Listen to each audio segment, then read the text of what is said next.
Hello, नमस्कार, good morning मेरे दोस्तों। आरसी क्लासेस में आपका स्वागत है। हम कक्षा 10 की राजस्थान अध्ययन की बुक को पढ़ रहे थे। उसमें हमने लोक देवता वाला टॉपिक स्टार्ट किया था, जिसमें से हमने पंचपीर पढ़ लिए थे। आज हम इसके अलावा जो लोक देवता बचे हुए हैं, उनके बारे में पढ़ेंगे। सबसे पहले हम तेजाजी के बारे में पढ़ेंगे। तेजाजी, इनका जन्म खरनाल, नागौर में हुआ था, माघ शुक्ल चतुर्दशी को 1073 ईस्वी के अंदर। यानी इनका जन्म कहाँ पर हुआ था? खरनाल नागौर के अंदर हुआ था। और कब हुआ था? माघ शुक्ल चतुर्दशी को हुआ था 1073 ईस्वी के अंदर। और इनकी मृत्यु सुरसुरा अजमेर के अंदर हुई थी। इनकी मृत्यु कहाँ हुई थी? सुरसुरा अजमेर के अंदर हुई थी। और तेजाजी के पिता कौन थे? ताहड़ जी। और माता कौन थी? राम कुंवरी। इनका भी क्वेश्चन आ जाता है कभी कभी। तो पिता कौन थे? ताहड़ जी थे। और माता कौन थी? राम कुंवरी थी। और उनकी पत्नी कौन थी? पेमल। और तेजाजी का ससुराल कहाँ पे था? पनेर। पनेर के अंदर इनका ससुराल था। और तेजाजी की घोड़ी कौन थी? लीलन। इनकी घोड़ी कौन थी? लीलन। देखो एक बार वापस बता देती हूँ। इनका जन्म खरनाल नागौर के अंदर हुआ था। कब हुआ था? माघ शुक्ल चतुर्दशी को 1073 ईस्वी के अंदर। मृत्यु सुरसुरा अजमेर के अंदर हुई थी। पिता ताहड़ जी थे। माता राम कुंवरी थी। और पत्नी पेमल। और इनका ससुराल कहाँ पे था? पनेर था। और इनकी घोड़ी का नाम क्या था? लीलन था। इनकी एक स्टोरी है, मतलब जो आपको सबको ही पता है कि मतलब ये तेजाजी एक दिन कृषि कार्य कर रहे थे खेत के अंदर। और इनकी भाभी वहाँ पे थोड़ी देरी से आती है। इस वजह से तेजाजी उनको कुछ बोलने लग जाते कि आप लेट क्यों आए। तब है ना उनकी भाभी बोलती है कि है ना मतलब सारे काम मैं ही करती हूँ, अगर तुम्हें इतनी जल्दी है तो अपनी पत्नी को लेकर आ जाओ। तो इस वजह से तेजाजी वहाँ से मतलब भाभी के मतलब ऐसे ताने मारने से वहाँ से चले जाते हैं अपनी पत्नी को लेने के लिए पनेर। तो पनेर वहाँ जाते हैं, तो वहाँ पर भी जाते हैं तो वहाँ पे उनकी जो सास होती है ना, वो मतलब ऐसे गाय या भैंस को का दूध निकाल रही थी। और जैसे ही घोड़ी को लेकर मतलब घोड़ी उनके मतलब वहाँ पे जाती है, तो उसकी वजह से क्या होती है कि वो लात मार देती है। तो लात मार देती तो उनकी सास भी कुछ ना कुछ सुना देती है। फिर वो वहाँ से मतलब चले जाते हैं। उसी वक़्त है ना उनकी मतलब उनकी जो पत्नी होती है पेमल, उनको पता चलता है कि वो मतलब तेजाजी वहाँ पे आ रखे हैं। तो वो जाती है उनसे मिलने। और उसकी जो मतलब पेमल की जो सहेली थी लाचा गुजरी, वहाँ पे रुकते हैं वो। और उसी दिन है ना लाचा गुजरी की जो गाय होती है ना, तो मेर के जो लोग होते हैं उनकी गाय को चुरा के लेके चले जाते हैं। तो लाचा गुजरी है ना मतलब तेजाजी को बोलती है कि आप मतलब तेजाजी से प्रार्थना करती है कि आप मेरी गाय को छुड़वा के लेके आए। तो तेजाजी क्या करते हैं, उनकी गाय को छुड़वाने जाते हैं लाचा गुजरी की। तो गाय को छुड़वाने जाते हैं तो मतलब ऐसा बोलते हैं कि पहले सारी मतलब जो गाय होती है ना उनमें से कुछ गायों को तो लेके जाते हैं, उसमें से एक बछड़ा है ना वो वहीं रह जाता है। तो सारी गाय तो आ जाती है लेकिन बछड़ा वहीं छूट जाता है। तो फिर वो एक बछड़े को भी वापस लेने के लिए जाते हैं। तो वापस जा रहे होते हैं ना बछड़े को लेने, तो रास्ते के अंदर सुरसुरा नामक स्थान पे ना एक साँप होता है, वो जल रहा होता है। तो तेजाजी क्या करते हैं, उस साँप को बचा लेते हैं। तो इस वजह से वो साँप क्रोधित हो जाता है। वो बोलता है साँप कि मैं तो है ना मतलब मुक्त हो रहा था, मुक्ति की ओर जा रहा था। आपने मुझे मतलब बचा लिया है तो मैं आपको डसूँगा। तो उस वक़्त तेजाजी बोलते हैं कि मैं किसी मतलब कि किसी को मतलब कि ना गाय की बच्ची को छुड़वाने जा रहा हूँ।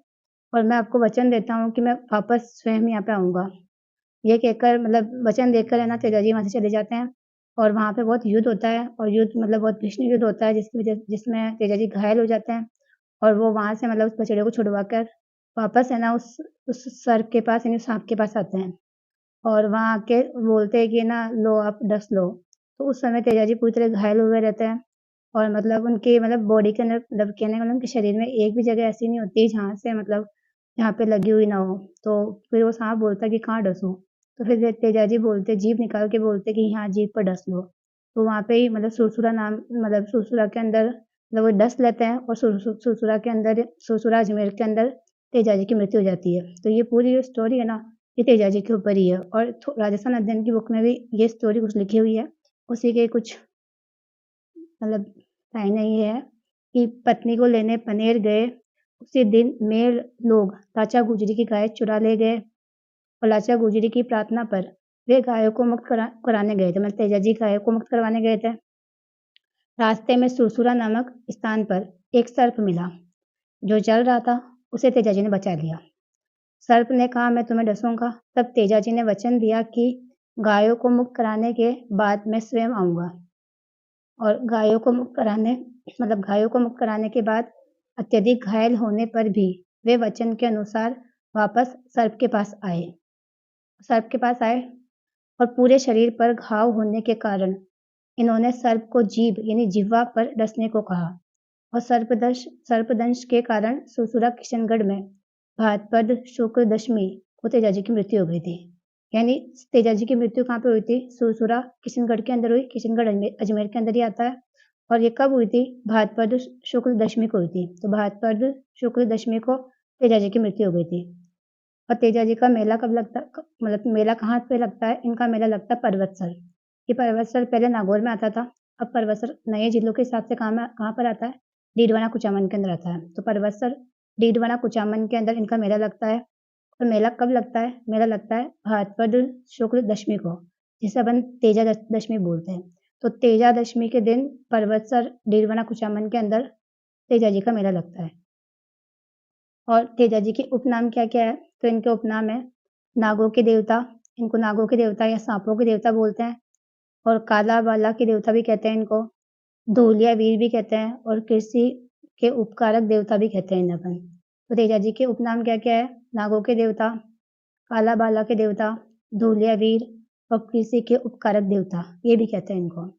और इनका प्रतीक चिन्ह क्या है? तो इनका प्रतीक चिन्ह है तेजाजी को तलवार धारण किए घोड़े पर सवार योद्धा जिनका जीवा पर सर्प डस रहा है। मतलब इसके अंदर ऐसा है कि तलवार लिए हुए तेजाजी है, घोड़े पर सवार है और जिनको जीभ पर एक सांप डस रहा है। इस तरह का जो प्रतीक चिन्ह है वो किसका है? तेजाजी का प्रतीक चिन्ह है। और क्या है कि मतलब सर्प दंशित व्यक्ति के दाएं पैर में तेजाजी की तांत यानी डोरी बांध दे तो विष नहीं चढ़ता है। ऐसा कहते हैं कि मतलब जिसको भी सर्प किसी को सर्प ने काट लिया है तो उसके दाएं पैर पर है ना तेजाजी की तांत बांधने से विष नहीं चढ़ता, ऐसा कहते हैं, ये मान्यता है। रियल लॉस की कोई गारंटी नहीं है। और तेजाजी पंचपीर में शामिल नहीं है, यानी अपन जानते हैं ना पंचपीर के अंदर तेजाजी शामिल नहीं है। ये याद रखना क्योंकि ये गलती हो जाती है तेजाजी के बारे में अपनी। अब तेजाजी की बात है देवनारायण जी। राजस्थान अध्ययन के हिसाब से तेजाजी के बारे में यही लिखा हुआ था। इसके बाद है देवनारायण जी। देवनारायण जी ये गुजर थे ये। इनका जन्म 1243 ईस्वी आसीन भीलवाड़ा के अंदर हुआ। इनका जन्म कब हुआ था? 1243 ईस्वी आसीन भीलवाड़ा के अंदर इनका जन्म हुआ था। इनके पिता, जिनका नाम भूजा या फिर सवाई भोज मिलता है, इनके पिता कौन थे? सवाई भोज थे। और इनकी माता सेडू, इनकी माता का नाम क्या था? सेडू था। और इनकी पत्नी थी पीपलदह। और देवनारायण जी का घोड़ा कौन सा था? लीलागर। इनका घोड़ा कौन था? लीलागर। इनका जन्म 1243 ईस्वी के अंदर आसिम भीलवाड़ा के अंदर हुआ था। पिता सवाई भोज या फिर भोजा मिलता है इनका नाम, माता सेडू और पत्नी कौन थी? पीपलदह। और इनका घोड़ा कौन था? लीलागर। इनके जो पिता अपने 23 भाइयों सहित भिनाई के शासक से लड़ते हुए मारे गए। यानी देवनारायण जी के जन्म से पूर्व ही इनके पिता उनके 23 भाइयों सहित भिनाई के शासक से लड़ते हुए मारे गए थे। और इस भिनाई के शासक से रक्षा के लिए माँ पीहर मालवा चली गई। यानी इनकी जो माँ थी ना वो मालवा एमपी चली गई इनकी रक्षा के लिए। और जब वो वापस भिनाई के शासक से बदला लेने के लिए राजस्थान आए तो धार के जय सिंह रास्ते के अंदर धार के जय सिंह देव परमार की पुत्री पीपल देव से विवाह किया। धार एमपी के अंदर ही है। धार एमपी के जय सिंह देव परमार की पुत्री कौन थी? पीपल देव से क्या कर दिया? देवनारायण जी ने विवाह किया था। तो पीपल देव किन की पुत्री थी? धार के जय सिंह देव परमार की पुत्री थी, जिनसे देवनारायण जी ने क्या किया था? विवाह किया था। गायों को लेकर भिनाई ठाकुर को देव जी ने मौत के घाट उतार दिया। ये गायों को लेकर भिनाई के जो ठाकुर थे ना उनको देव जी ने यानी देवनारायण जी ने क्या कर दिया था? मौत के घाट उतार दिया था। इनका पूजा स्थल, देवनारायण जी का पूजा स्थल कहाँ पर है? आसीन भीलवाड़ा के अंदर। आसीन भीलवाड़ा के अंदर इनका मंदिर बना हुआ है। और मेला कब लगता है? भाद्रपद शुक्ल सप्तमी को। तो भाद्रपद शुक्ल सप्तमी के अंदर देवनारायण जी का मेला लगता है। इनके अनुयायी कौन होते हैं? गुर्जर। गुर्जर इनके अनुयायी होते हैं। और देवनारायण जी की फड़ ये सबसे लंबी और सबसे प्राचीन फड़ है। तो देवनारायण जी की फड़ जो है ना वो सबसे लंबी है, सबसे प्राचीन फड़ है। और इसका वाचन गुर्जर भोपे करते हैं। तो इसका वाचन गुर्जर भोपे जंतर वाद्य यंत्र के साथ करते हैं। किस वाद्य यंत्र के साथ करते हैं? जंतर। यानी देवनारायण जी की फड़ का वाचन कौन करते हैं? गुर्जर भोपे करते हैं और जंतर वाद्य यंत्र के साथ करते हैं। और देवनारायण जी की समाधि कहाँ पर है? देवनारायण जी ने समाधि कहाँ पे ली थी? देवमाली ब्यावर में ली थी। देवमाली अब ब्यावर के अंदर है। तो वहां पे देवनारायण जी ने क्या ली थी? समाधि ली थी। और देवनारायण जी के उपनाम क्या है? विष्णु के अवतार, आयुर्वेद के ज्ञाता। आयुर्वेद के ज्ञाता बोलते हैं और बोलते हैं कि इनके मंदिर में नीम के पत्ते चढ़ाए जाते हैं। नीम के पत्ते चढ़ाए जाते हैं और ईंट की पूजा होती है। देवनारायण जी के मंदिर में क्या होता है? नीम के पत्ते चढ़ाए जाते हैं, इसलिए इन्हें आयुर्वेद के ज्ञाता बोलते हैं। और इनके मंदिर में ईंटों की पूजा होती है। इसके बाद नेक्स्ट है मल्लीनाथ जी। मल्लीनाथ जी, इनका जन्म 1358 ईस्वी के अंदर तिलवाड़ा बालोतरा के अंदर हुआ था। पहले ये बाड़मेर में आता था, अब कहाँ पे आता है? अब बालोतरा के अंदर आता है। तो मल्लीनाथ जी का जन्म 1358 ईस्वी के अंदर तिलवाड़ा बालोतरा में होता है। और इनके पिता कौन थे? रावल सलखा जी। मल्लीनाथ जी के पिता कौन थे? रावल सलखा जी। और इनकी माता जानी दे या जीना दे, ये नाम मिलता है इनका। तो इनका नाम क्या था? इनकी माता का नाम जानी दे। और इनकी रानी कौन थी? रूपादे थी मल्लीनाथ जी की रानी। और इनके गुरु कौन थे? उगम सिंह भाटी। यानी मल्लीनाथ जी के गुरु का नाम क्या था? उगम सिंह भाटी था। मल्लीनाथ जी का जन्म 1358 ईस्वी के अंदर तिलवाड़ा बालोतरा के अंदर हुआ था। इनके पिता रावल सलका जी थे। इनकी माता जानी दे या जीना दे थी। इनकी रानी रूपा दे और इनके गुरु उगम सिंह भाटी, ये इनके गुरु थे। मल्लीनाथ जी, इनके पिता की मृत्यु के बाद चाचा कानरदे के यहाँ महेबा का शासन देखने लगे। यानी ये महेवा है या महेवा, महेवा के शासन देखने लगे थे। मतलब मल्लीनाथ जी के पिता की मृत्यु हो गई, उसके बाद वे चाचा कानरदे के यहाँ पर महेवा का शासन देखने लगे थे।